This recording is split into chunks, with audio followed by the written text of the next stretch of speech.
if there's more Airbnbs in a market, then the buyer can choose from a larger menu of opportunities. And now we're all competing against each other. And the competition, the easiest way to cut your competition is to just cut costs. And so that's what everybody was doing. Airbnb flooded the market. There were too many Airbnbs. So you had guys like me sell out, get out of it, and say, no, I'm not going to do that anymore. Why in the world am I going to get into an Airbnb, hope that it's one rate, and then with no type of control, basically having to compete with now literally every house in the entire town, cut my rates by 50%, and now I'm like, wait a second, I'm not even making any money. I'm now losing money on this deal. So my issue is it doesn't seem like it's a fair fight, because any house can become an Airbnb, but not any plot of land can become a hotel.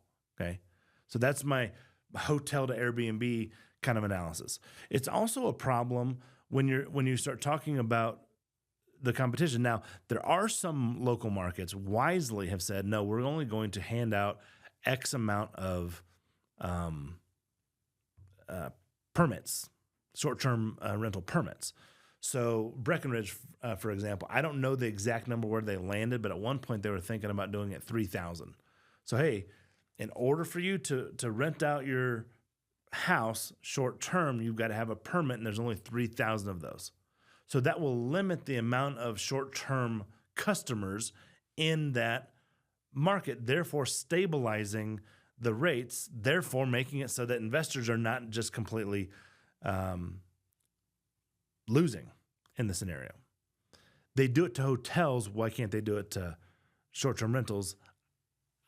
My libertarianness comes out and says, wait a second, that's not fair. The government is manipulating these markets. They should just completely get rid of it, and you can be able to put a hotel wherever you want to.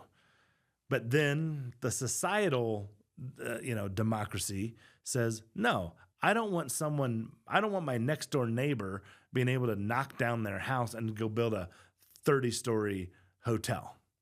And so these towns and cities have zoning and planning for a reason. My libertarianness has to go on the side a little bit, because I say, oh, you should be able to do what you want to do. But I get it. I understand. Like, if I were living in a small neighborhood and somebody wanted to knock down their buy up 5 or 6 houses, knock down all that stuff, build a skyscraper, I may not like that, right? So I get it. I understand.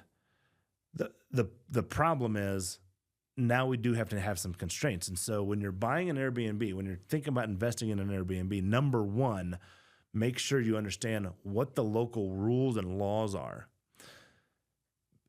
related to who can do Airbnb. Are they a permit town? Do they require you to apply for those kinds of things? Because now I want you to think about it on the converse side. Let's say you do get one of those permits. Those permits are now really valuable because not everyone's able to rent their house out for Airbnb, but you've got a permit. Depending on the laws and the rules, is it transferable? Does it stay with that one particular house? Do you have to sell that house in order for someone else to, are those houses just permanent? It depends on what your local municipality says.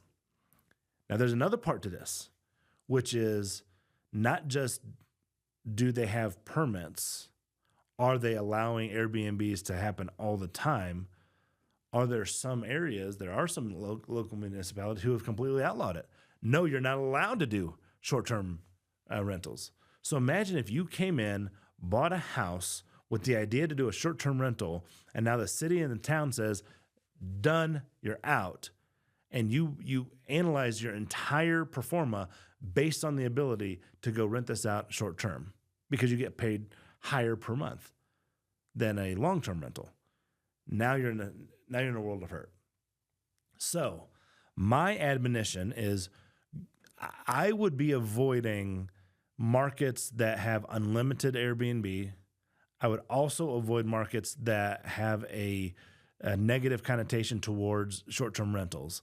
And what I would do is focus my attention on markets that have permitting, that only will allow certain amounts. Now, I would also have to look into the rules as to what that permit means, how to acquire that permit. Does it stay with me or does it stay with the house? Those types of things.